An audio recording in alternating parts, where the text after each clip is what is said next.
నమస్తే, welcome to Dootha media journey of the leader. Chinthakunta Munuswamy Ramesh అనేకంటే CM Ramesh అంటేనే తెలుగు రాష్ట్రాల ప్రజలకు ఈజీగా తెలుస్తుంది.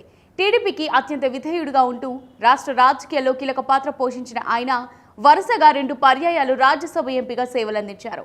బెస్ట్ పార్లమెంటేరియన్గా అవార్డు అందుకొని తానేంటో నిరూపించుకున్నారు.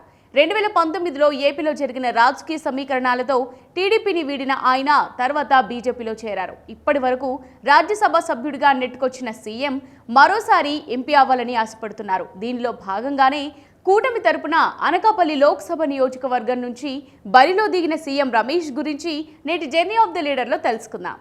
సీఎం రమేష్ పూర్తి పేరు చింతకుంట మునుస్వామి రమేష్. కడప జిల్లాలోని పొట్లదుర్తి గ్రామంలో జన్మించారు. 1985లో తెలుగుదేశం పార్టీలో చేరి తన రాజకీయ జీవితాన్ని ప్రారంభించారు రమేష్. తర్వాత టీడీపీలో వివిధ హోదాలో పనిచేశారు. అసెంబ్లీ, పార్లమెంట్ ఎన్నికల్లో చిత్తూరు జిల్లా ప్రచార కార్యదర్శిగా వ్యవహరించారు. ఎన్నికల పర్యవేక్షణ కమిటీ సభ్యునిగా వివిధ హోదాలో సేవలందించారు రమేష్. తర్వాత 1989 ఎన్నికల్లో కుప్పం నియోజకవర్గం ఇన్ఛార్జిగా వ్యవహరించారు. 1999లో రిత్విక్ ప్రాజెక్ట్స్ ప్రైవేట్ లిమిటెడ్ స్థాపించి అటు వ్యాపారంలోనూ ఇటు రాజకీయాల్లోనూ రాణించారు.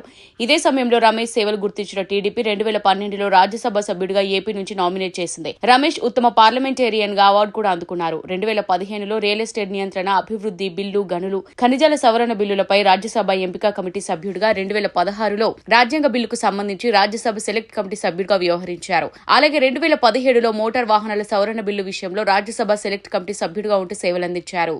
అటు పార్లమెంట్లో రాణిస్తూ తన సేవలతో టీడీపీకి విధేయుడిగా ఉంటూ వచ్చారు. దీంతో 2018 మార్చిలో టీడీపీ తరపున రెండోసారి రాజ్యసభ సభ్యుడిగా ఎన్నికయ్యారు. ఆంధ్రప్రదేశ్ పునర్వ్యవస్థీకరణ చట్టం 2014లో భాగంగా కడపలో ఉక్కు కర్మాగారాన్ని డిమాండ్ చేస్తూ సీఎం రమేష్ 2018 జూన్ 20న నిరాహార దీక్ష ప్రారంభించారు. కేంద్ర ప్రభుత్వానికి వ్యతిరేకంగా నిరసన గళం వినిపించారు. తమిళనాడు మాజీ ముఖ్యమంత్రి కరుణానిధి కుమార్తె కనిమొళి జూన్ 26న నిరాహార దీక్ష శిబిరాన్ని సందర్శించి ఆందోళనకు మద్దతు కూడా తెలిపారు. అయితే ఆ తర్వాత ఏపీలో జరిగిన ఎన్నికల్లో టీడీపీ ఘోర ఓటమి పాలవడంతో సీఎం రమేష్ 2019 జూన్ 20న సుజనా చౌదరి, టీజీ వెంకటేష్, గరికపాటి మోహన్ రావుతో కలిసి బీజేపీలో చేరారు. BJP working president JP Nadda సమక్షంలో కమలం పార్టీ తీర్థం పుచ్చుకున్నారు. తర్వాత పబ్లిక్ అకౌంట్స్ కమిటీ సభ్యుడిగా వ్యవహరించారు. ప్రస్తుతం టీడీపీ, జనసేన, బీజేపీ ఉమ్మడి అభ్యర్థిగా అనకాపల్లి లోక్సభ స్థానం నుంచి ప్రత్యక్షంగా పోటీ చేస్తున్నారు. అయితే అనకాపల్లి లోక్సభ నియోజకవర్గ రాష్ట్ర రాజకీయాల్లోనే ప్రత్యేకం. ఆ స్థానం నుంచి పోటీ చేయాలని టీడీపీ నుంచి 3 కీలక నేతలు మొదట భావించారు. జనసేన నుంచి పవన్ కళ్యాణ్ బ్రదర్ నాగబాబు దాదాపుగా ఏర్పాట్లు చేసుకున్నారు. చివరికి ఆ స్థానం నుంచి ఎవరూ ఊహించని విధంగా సీఎం రమేష్ పోటీలో నిలబడ్డారు. ఆయనకు ప్రత్యర్థిగా వైసీపీ బూడి ముత్యాల నాయుడును నిలబెట్టింది. వాస్తవానికి అనకాపల్లి పార్లమెంట్ పరిధిలో కాపు, గవర, కొప్పుల, వెలమ సామాజిక వర్గాల ఓట్లే ఎక్కువగా ఉన్నాయి. ఈ 3 సామాజిక వర్గాల ఓట్లే దాదాపు 70%కి పైగా ఉన్నట్లు అంచనా. అందుకే అనకాపల్లిలో ఎప్పుడు ఎన్నికలు జరిగినా ఈ 3 కులాల వారిని అభ్యర్థులుగా పెడుతుంటారు. నాన్ లోకల్ అయినప్పటికీ వెలమ వర్గానికి చెందిన సీఎం రమేష్ సామాజిక వర్గం అండ ఉంటుందన్న ఉద్దేశంతో పోటీకి సిద్ధమయ్యారు. రాష్ట్ర జాతీయ స్థాయిలో కీలక నేతగా ఎదిగిన సీఎం రమేష్ తొలిసారి ఈ ప్రత్యక్ష ఎన్నికల్లో బరిలోకి దిగుతున్నారు. మరి సీఎం ఎంపీ అవుతారా లేదా అనేది జూన్ 3న తేలిపోనుంది.